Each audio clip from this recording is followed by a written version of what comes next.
ಪುತ್ತೂರು ಮಹಿಳಾ ಕಾಲೇಜಿನಲ್ಲಿ ಅವ್ಯವಸ್ಥೆ ಖಂಡಿಸಿ ವಿದ್ಯಾರ್ಥಿನಿಯರು ರಸ್ತೆ ಬಂದ್ ಮಾಡಿ ದಿಢೀರಂತ ಪ್ರತಿಭಟನೆ ನಡೆಸಿದರು. ಪುತ್ತೂರು ನಗರದ ಮಧ್ಯೆ ಇರುವಂತಹ ಮಹಿಳಾ ಕಾಲೇಜು ಇದಾಗಿದ್ದು ಹೊಸ ಕಟ್ಟಡ ನಿರ್ಮಾಣವಾಗ್ತಾ ಇದೆ ಅಂತ ಹೇಳಿ ಪ್ರತಿ ವರ್ಷ ಹೇಳ್ತಾನೆ ಇದ್ರು. ಇನ್ನೂ ಕಟ್ಟಡ ಕೂಡ ಕಾಮಗಾರಿ ಆಗಿಲ್ಲ. ಅಲ್ಲದೆ ವಿದ್ಯಾರ್ಥಿನಿಯರಿಗೆ ಸರಿಯಾದ ತರಗತಿ ಇಲ್ಲದೆ ಪಾಠ ಕೇಳಬೇಕಾದಂತಹ ಪರಿಸ್ಥಿತಿ ಇದೆ. ತರಗತಿ ತುಂಬಾ ಧೂಳು, ವಿದ್ಯಾರ್ಥಿನಿಯರಿಗೆ ಆರೋಗ್ಯ ಸಮಸ್ಯೆ ಉಂಟಾಗ್ತಾ ಇದೆ.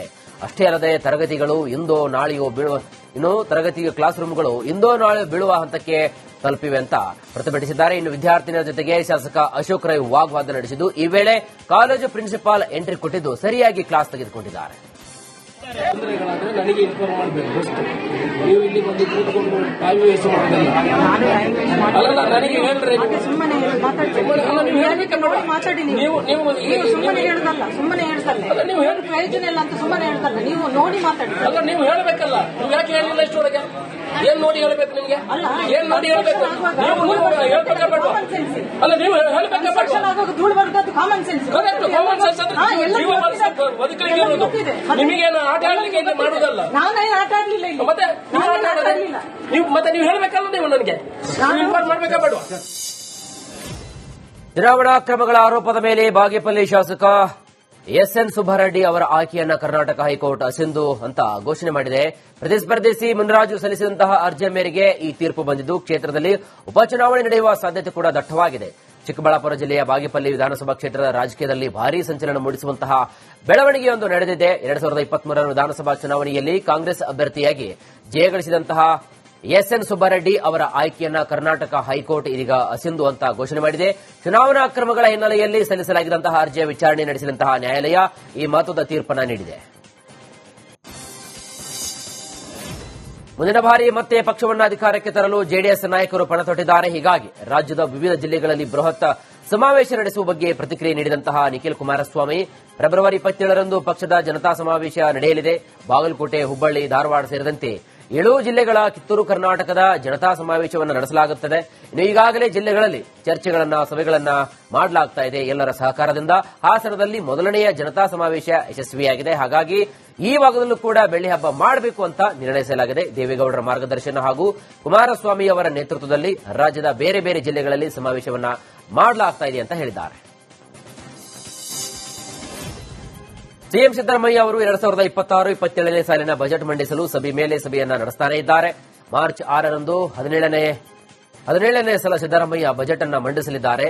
ಇನ್ನು ಈ ನಡುವೆ ಆಟೋ ಮತ್ತು ಟ್ಯಾಕ್ಸಿ ಚಾಲಕರಿಂದ ಸಾಲು ಬೇಡಿಕೆ ಕೂಡ ಕೇಳಿಬರ್ತಾ ಇವೆ. ಬೈಕ್ ಟ್ಯಾಕ್ಸಿಯನ್ನ ನಿಷೇಧ ಮಾಡಬೇಕು. ಆಟೋ ಟ್ಯಾಕ್ಸಿ, ಖಾಸಗಿ bus, lorry, maxi cab, goods ಚಾಲಕರ ವರ್ಗಕ್ಕೆ ಅಸಂಘಟಿತ ಚಾಲಕರ ಅಭಿವೃದ್ಧಿ ನಿಗಮ ಸ್ಥಾಪನೆ ಮಾಡಬೇಕು. ಇನ್ನು ನಿರುದ್ಯೋಗಿ, ಬಾಡಿಗೆ ಆಟೋ ರಿಕ್ಷಾ ಚಾಲನೆ ಮಾಡುವ ಚಾಲಕರು ಸಾಲ ಯೋಜನೆ ನೀಡಬೇಕು ಅಂತ ಮನವಿ ಮಾಡಿದ್ದಾರೆ. ಗದಗ ಜಿಲ್ಲೆ ಮುಂಡರಗಿ ತಾಲೂಕಿನ ಸಿಂಗಟಾಲೂರು ಗ್ರಾಮದಲ್ಲಿ ಮಹಾಶಿವರಾತ್ರಿ ದಿನವೇ ಮೂರ್ತಿಗಳನ್ನ ದುಷ್ಕರ್ಮಿಗಳು ಭಗ್ನ ಮಾಡಿದ್ರು. ಶಿವಲಿಂಗ, ನಂದಿಮೂರ್ತಿ ಹಾಗೂ ಹೊನ್ನತ್ತಮ್ಮ ದೇವಿಯ ಮೂರ್ತಿಗಳನ್ನ ಧ್ವಂಸ ಮಾಡಲಾಗಿತ್ತು. ಸ್ಥಳಕ್ಕೆ ಶಾಸಕ ಡಾಕ್ಟರ್ ಚಂದ್ರು ಲಮಾಣಿ ಭೇಟಿ ನೀಡಿ ವೀಕ್ಷಣೆ ಮಾಡಿದ್ರು. ಇನ್ನು ದುಷ್ಕರ್ಮಿಗಳನ್ನ ಬಂಧಿಸುವಂತೆ ಗ್ರಾಮಸ್ಥರು ಆಗ್ರಹಿಸಿದ್ದಾರೆ. ಒಂದಿಷ್ಟು ಜನ ದುಷ್ಕರ್ಮಿಗಳು ಆ ಮೂರ್ತಿಯನ್ನ ಒಡೆದು ಕೃತ್ಯವನ್ನ ಎಸಗಿರುವಂತದ್ದು ಬಹಳ ನೀಚ ಕೆಲಸವನ್ನ ಮಾಡಿದ್ದಾರೆ. ಸಿಂಗಟಾಲೂರು ಜನತೆಗೆ ರವಿವಾರ ದಿನ ಅಂದ್ರೆ ನಿನ್ನೆ ಬೆಳಗ್ಗೆ ದಿನ ಪೂಜೆ ಮಾಡಲಿಕ್ಕೆ ಹೋಗುವಂತ ಸಮಯದಲ್ಲಿ ಆಘಾತವನ್ನ ಮಾಡಿರುವಂತದ್ದು.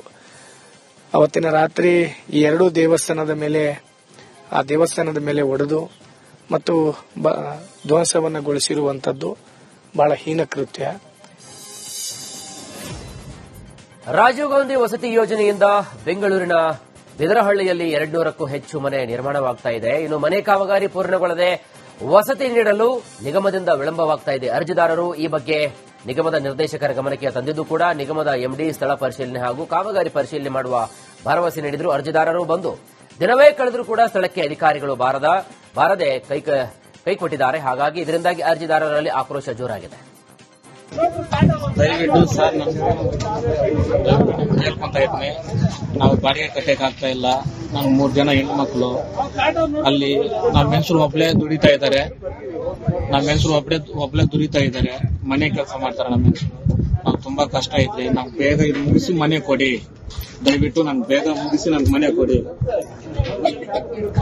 ಎರಡು ಕಾಲುಗಳಿಲ್ಲ ನಮ್ಮ ಹೆಂಗಸರು ಒಬ್ಬಳೇ ಕಷ್ಟ ಬಿದ್ದು ನಮ್ಮ ಮನೆ ತುಂಬಾ ಕಷ್ಟಪಟ್ಟು ದುಡ್ದು ನಮ್ಗೆ ಇದು ಮಾಡ್ತಾ ಇದ್ದಾರೆ. ಬಾಡಿಗೆ ಕಟ್ಟಕ್ಕೆ ಆಗ್ತಾ ಇಲ್ಲ. ನನಗೆ 3 ಜನ ಹೆಣ್ಮಕ್ಳು ಇದ್ದಾರೆ. ತುಂಬಾ ಕಷ್ಟ. ದಯವಿಟ್ಟು ನಮ್ಗೆ ಬೇಗ ಮನೆ ಕೊಡಿ ಸರ್. ಕೋಲಾರದಲ್ಲಿ ನಾಳೆ ನಡೆಯಲಿರುವಂತಹ ಹೆಲಿಕಾಪ್ಟರ್ ಘಟಕ ಉದ್ಘಾಟನೆ ಕಾರ್ಯಕ್ರಮ ನಡೀತಾ ಇದ್ದು ಕೇಂದ್ರ ರಕ್ಷಣಾ ಸಚಿವ ರಾಜನಾಥ್ ಸಿಂಗ್ ಆಗಮಿಸುತ್ತಾ ಇದ್ದಾರೆ. ಟಾಟಾ ಅಡ್ವಾನ್ಸ್ ಸಿಸ್ಟಮ್ ವತಿಯಿಂದ ಲಘು ಹೆಲಿಕಾಪ್ಟರ್ ಘಟಕ ದೇಶದಲ್ಲಿ ಮೊದಲ ಬಾರಿಗೆ ನಿರ್ಮಾಣವಾಗ್ತಾ ಇದೆ. ಕಾರ್ಯಕ್ರಮ ಹಿನ್ನೆಲೆ ಕೋಲಾರದಲ್ಲಿ ಕೇಂದ್ರ ರಕ್ಷಣಾ ಇಲಾಖೆಯಿಂದ ಪರಿಶೀಲನೆ ನಡೆಸಲಾಗಿದೆ. ರಾಕಿಂಗ್ ಸ್ಟಾರ್ ಯಶ್ ಅವರ ತಾಯಿ ಪುಷ್ಪ ಅವರ ಸೈಟ್ ವಿವಾದ ಮೊದಲ ಹಂತದಲ್ಲಿ ಕೊಂಚ ರಿಲೀಫ್ ಸಿಕ್ಕಿದೆ.